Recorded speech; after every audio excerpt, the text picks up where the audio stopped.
최신 재테크 트렌드를 다루는 하우머니 시간입니다. 누구나 하나쯤 가지고 있지만 제대로는 몰랐던 펀드 상품 선택과 운용 방법에 따라서 또 같은 곳에 투자해도 수익률이 천차만별이라고 하죠.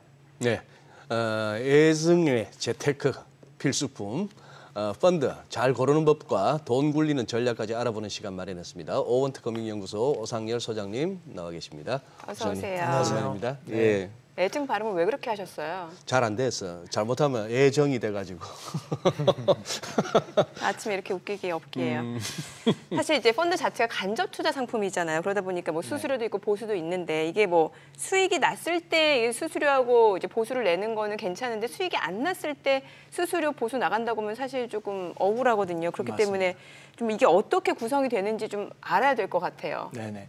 그 펀드가 이제 간접 투자다 보니까 아무래도 대리인을 통해서 우리가 투자를 하잖아요. 예. 그러니까 대리인 비용이라고 해서 이제 우리가 수수료나 보수를 내는 건데 수수료는 한 번만 내는 거고요. 수수료는 예, 보수는 원금과 이자에 대해서 계속적으로 내는 겁니다. 1년에 한 번씩.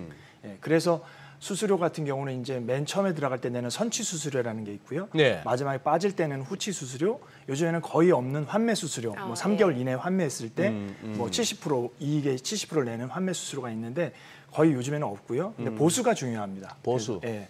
그래서 보수 같은 경우에는 이제 이 펀드를 만드는 자산운용사가 받는 운용 보수가 있고요. 그 다음에 이거를 판매하는 은행과 증권사에서 받는 판매 보수. 네. 그 다음에 이거를 이제 은행이 맡아서 돈을 사고 팔고 하거든요. 예. 그래서 은행이 받는 수탁 보수. 그리고 이런 모든 거를 갖다가 관리해주는 사무 보수 이렇게 네 가지가 있는데 이 중에 이제 보수는 판매 보수가 가장 좀 세고요. 예. 그 다음에 요령은 선취 수수료와 보수가 있는 거는 보수가 좀 낮고요. 선취 수수료를 내고 보수는 좀 낮게 받는 케이스가 하나 있고 선취 수수료 없이 보수만 높게 받는 C형이 있거든요. 그래서 펀드를 좀 길게 가져간다. 그러면 예. 보수를 좀 낮게 해야 되니까 선취 수수료와 보수 낮은 걸 선택하는 게 좋고요. 그다음에 짧게 간다. 그러면 선취 수수료 없이 보수만 있는 높은 보수가 높은 거를 선택하는 게 좋은 요령일 것 같습니다. 아, 투자 기간에 따라서 다르네요. 네, 네. 예, 예. 야, 소장님 말씀 듣다 보니까 이제 머리가 복잡해지는데. 네. 자, 그래요. 아닌 게 아니라 이 펀드를 갖다가 이제 설계해서 만든 사람 월급 받아가야죠. 그렇죠. 네. 이것도 증권사나 은행사에서 이거 팔면은 또 팔았으니까 또 그렇죠. 그것도 또 거기서 또 챙겨야 되죠. 챙겨야죠. 네, 네, 네. 그리고 또 운영하는 펀드 매니저도 월급 나가야죠. 그렇죠. 뭐 적지 않은 연봉인데 이것도 돈 몇 개 났다고 또 수탁 기관에도 또 네. 또 야, 보수 줘야 아니 됩니다. 네. 이런 거 안 떼이고도 시장에서 뭘 투자를 해갖고 남기기가 만만찮은데 여 떼이고 저 떼이고 해서 이거 펀드가 어지간해서 이거 수익 나겠습니까? 네. 네. 사실 쉽지 않은 예. 상황이죠. 그래서 펀드 투자할 때 참 요령이 많아서 이런 뭐 시간도 좀 있는 것 같습니다. 예, 운영 구조를 좀 알아야겠네요. 네. 대충 예. 그 어떻게 그 비율이라 할까요? 어느 정도입니까 보수가?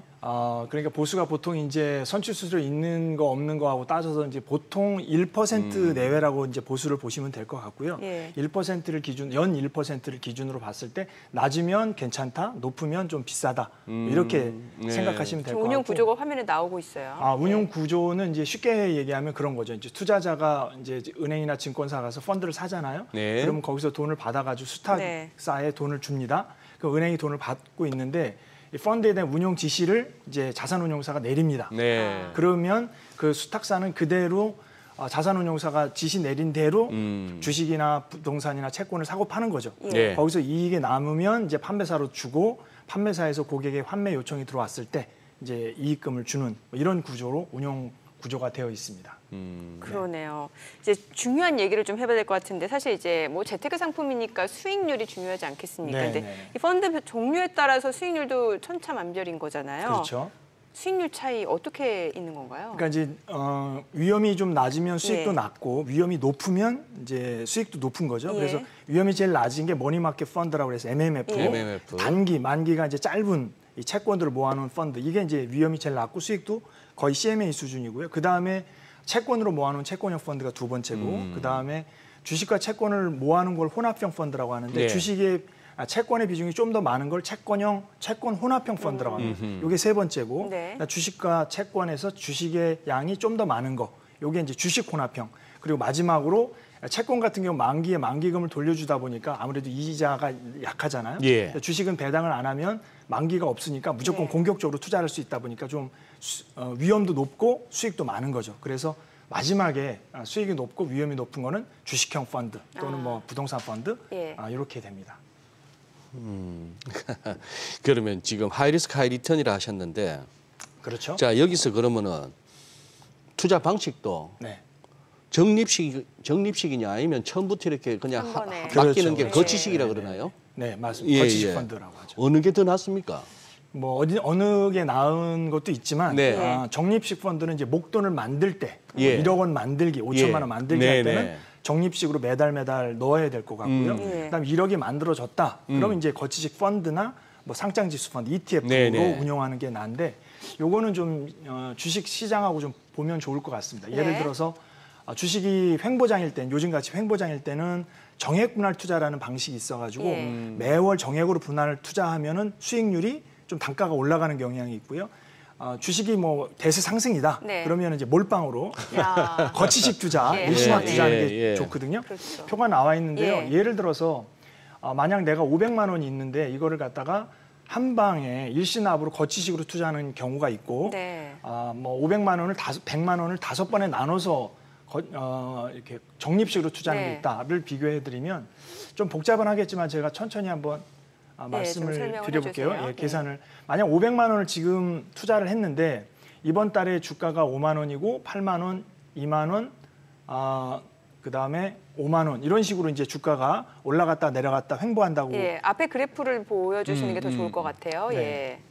자, 그렇게 해서 오르락 내리락 네네. 한다라고 한다면 500만 원을 거치식으로 투자하는 경우에는 이번 달에 500만 원을 투자했으니까 주당 5만 원이면 네. 100주를 사게 되잖아요. 예. 그래서 5개월 지나서 팔려고 하다 보니까 횡보를 통해서 다시 5만 원이 되는 거예요. 그러니까 100주를 갖고 있는데 5만 원이니까 500만 원이죠. 네. 그러니까 500만 원에서 500만 원 빼니까 수익은 0%가 돼요. 예. 자, 그러면 이제 요번에는 적립식 투자할 땐 어떻게 되느냐? 네. 자, 이제 100만 원을 5번에 나눠서 넣잖아요. 어허. 그럼 첫 달에는 100만 원인데 5만 원이니까 100만 원 나누기 5니까 20주 삽니다. 예. 두 번째 달에는 8만 원이니까 100만 원 나누기 8만 원 하면 대충 12.5주 네, 나올 네. 겁니다. 세 번째는 5만 원이니까 20주. 예. 그다음에 네 번째 달에는 2만 원이니까 100만 원 나누기 예. 2만 원 하니까 50주. 50주. 예. 그다음 마지막 달에는 20주. 예. 그래서 다 더하면 요게 한 122.5주 정도 될 겁니다. 네.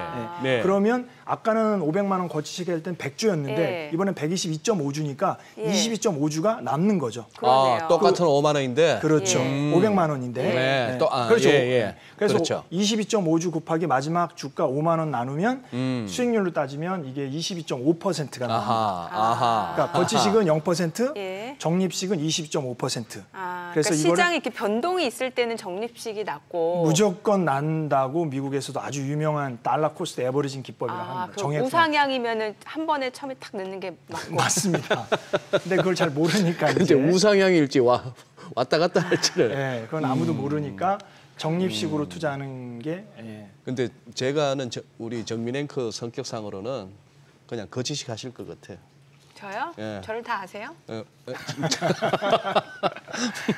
그냥 한 방에 하고 그냥 신경 안 쓰는. 아닐 수도 있어요. 아닐 수도 있어요. 네.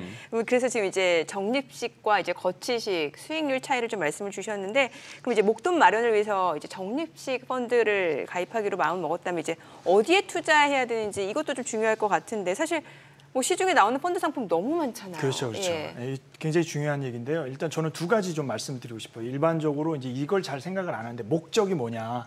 그래서 첫 번째 목적은 예를 들어 노후를 대비하는 펀드다. 예. 그러면 타겟 데이트 펀드라고 해서 TDF 펀드가 있거든요. 은퇴에 맞춰서 주식과 채권의 비중을 조절하는 이런 타겟 데이트 펀드가 괜찮고, 절세를 목적으로 한다 그러면 세액공제 환급이 되는 연금저축 펀드 뭐 이런 게 괜찮을 거고, 목돈을 만든다 그러면은 적립식 펀드, 목돈을 운영한다 그러면 거치식 펀드, 부동산에 투자하는 리츠 같은 상품에 투자하고 싶다 그러면 부동산 펀드, 그다음에 현금으로 뭐 연금처럼 받고 싶다 그러면 월 지급식 펀드, 뭐 이런 식으로 이제 목적으로 나누는 게 있고요. 나머지는 이제 중요한 게 설정액. 네. 예를 들어 뭐 펀드의 운용 규모가 100억 원 이상 정도는 돼야 되겠다. 두 번째는 적어도 3년 이상 된 설정이 만들어진 지 3년 이상 된 펀드가 낫겠다. 그리고 3년 연평균 수익률이 다른 펀드보다 좀 좋고 그다음에 가장 중요한 보수는 좀 낮았으면 좋겠다. 이런 기준을 가지고 펀드를 선택하시는 게 좋을 것 같습니다. 그래요. 근데 또 뭐 펀드 하나만 갖고 계신 분보다는 뭐 다양하게 또 들고 계시지 않습니까? 네네. 자, 그러면 이것도 펀드에도 그럼 나름 뭐 운영 전략이라 할 만한 게 있겠죠? 네네. 예. 그 금융 집짓기라고 해서 이렇게 너무 단발적인 어떤 시황보다는 인생 전체를 걸쳐서 만들어 놓은 어떤 네. 운영 구조가 있는데요. 저는 이걸 금융 집짓기라고 얘기해요. 예. 우리가 집을 지을 때 기초공사, 기둥공사, 지붕공사를 하잖아요. 예. 금융도 마찬가지로 보험이라는 기초공사 위에 원금 보장이라는 저축을 하고 그다음 투자라는 지붕공사를 하는 거죠. 그런데 이게 금리 인상이나 물가 상승이라는 어떤 지진이 오면 이 집이 무너질 수 있기 때문에 중간에 철근 콘크리트 대고 내진 설계처럼 사선도 긋는 거죠. 그래서 그 중간에 뭐가 있냐면 생로병사라는 게 들어가는 거거든요. 예, 왜냐하면 금융은 인간이 하는 거니까. 그래서 저 중간에 마주치는 투자, 세금, 부채, 저축, 은퇴 사이에 있는 점이 은퇴입니다.